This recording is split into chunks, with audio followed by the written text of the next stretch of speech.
Government को, उनकी मोदी को बिल्कुल। मैं तो यकीन करें, मैं कहता हूँ मोदी 5 साल हमारे यहाँ पे लगा लेता तो शायद हमारा भी मुल्क सवार लेता। आप हमारे क्राइसिस देख लें आजकल के। एग्रीकल्चर कंट्री है, एग्रीकल्चरल कंट्री में आटा 160 170 पे होना एक शर्म वाली बात नहीं है।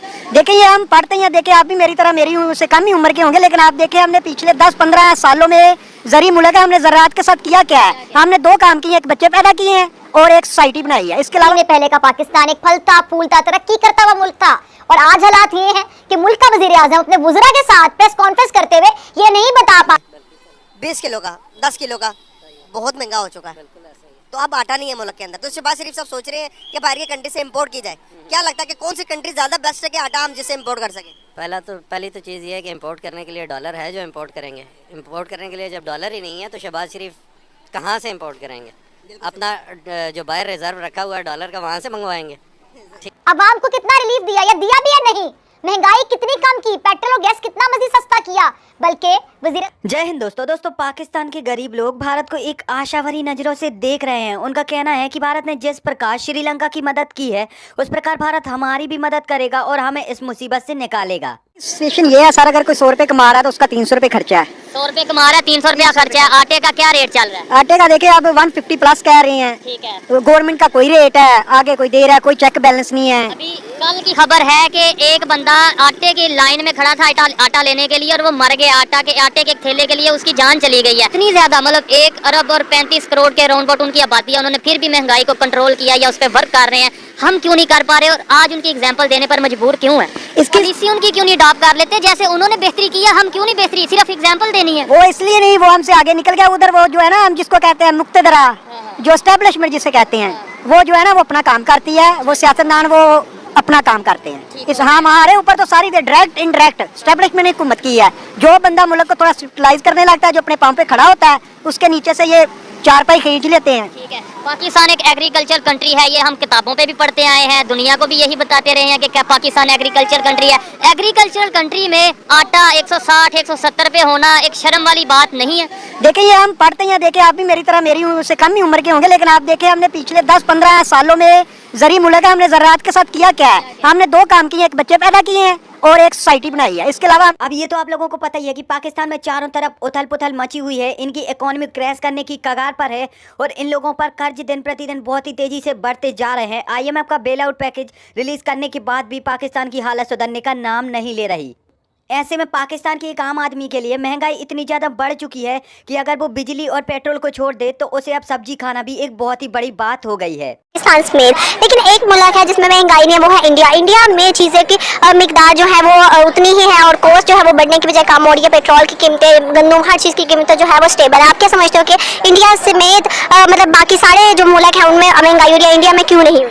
देखिए उसकी एक सबसे बड़ी वजह ये है कि इंडिया प्री प्लान्ड है। अपने प्लान्स को अपने आगे 30-40 साल आगे का सोचता है वो। ठीक है, आप देखिए जैसे आपने गंदम की बात की, उन्होंने जब गंदम का आपके सामने रेट बढ़ना शुरू हुआ है, एक्सपोर्ट जो है बंद हो रही थी, उन्होंने अपनी टोटल एक्सपोर्ट बंद कर दी। ठीक है, उन्होंने एक्सपोर्ट बंद कर दी, वही गंदम फिर उन्होंने अपनी ऑडियंस को यानी कि अपनी आवाम को सस्ते रेट्स में दी, क्योंकि वो उनकी थी, उधर से ही जो है उन्होंने बनाई थी, तो उन्होंने उस चीज़ को अपनी आवाम को फ़ायदा दिया।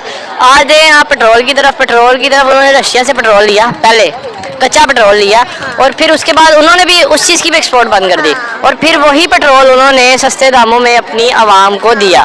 ठीक है, वो आप चाहे अपनी उनकी आवाम को सहूलत की बात करें या फिर उनके बच्चों की एजुकेशन की बात करें, वो प्री प्लान रखते हैं हर चीज़। किसको क्रेडिट दोगे इंडिया में जो कि ये सब कुछ हो रहा है? गवर्नमेंट को, उनकी मोदी को बिल्कुल। मैं तो यकीन करें, मैं कहता हूँ मोदी 5 साल हमारे यहाँ पे लगा लेता तो शायद हमारा भी मुल्क सवार लेता। आप हमारे क्राइसिस देख लें आजकल के पॉलिटिकल क्राइसिस, हमारे बच्चे स्कूल कॉलेज जाने के बजाय जलसों में जा रहे हैं।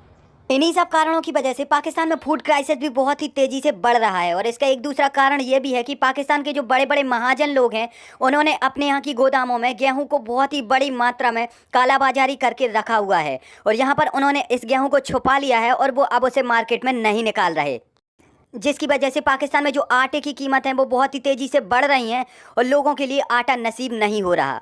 अब पाकिस्तान में फिलहाल हालत ये है कि एक एक पैकेट आटे के लिए लोग भूखे नंगे भेड़ियों की तरह लड़ रहे हैं और एक दूसरे की जान के लिए उतारू हो गए हैं और इसका कारण ये भी है कि उनको पता है कि अगर ये आटा भी नहीं मिला तो वो और उनकी फैमिली भूखी मर जाएगी।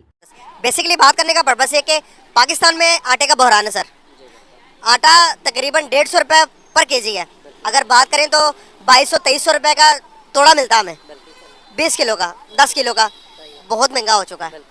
तो अब आटा नहीं है मुल्क के अंदर, तो शहबाज शरीफ सब सोच रहे हैं कि बाहर की कंट्री से इंपोर्ट की जाए। क्या लगता है कि कौन सी कंट्री ज़्यादा बेस्ट है कि आटा हम जिससे इंपोर्ट कर सकें? पहली तो चीज़ ये है कि इंपोर्ट करने के लिए डॉलर है जो इंपोर्ट करेंगे। इंपोर्ट करने के लिए जब डॉलर ही नहीं है तो शहबाज शरीफ कहाँ से इंपोर्ट करेंगे? अपना जो बाहर रिजर्व रखा हुआ है डॉलर का, वहाँ से मंगवाएंगे। ठीक है, तो अदरवाइज़ ग्लोबल क्राइसिस भी है, उसमें जहाँ से अवेलेबल हो, मेरे ख्याल है हमसाये में इंडिया है, वहाँ से मंगवा लें, ज़्यादा बेहतर ऑप्शन है। तो हम तो कहते हैं कि इंडिया के साथ ट्रेड ही नहीं करनी भाई। तो अब इंडिया के साथ ट्रेड नहीं करनी, दूसरी साइड पे अफगानिस्तान है, उसके साथ आपने जंग की हुई है, ईरान के साथ ताल्लुकात नहीं है, तो फिर किसके साथ चलना है? ये भी एक सवाल है।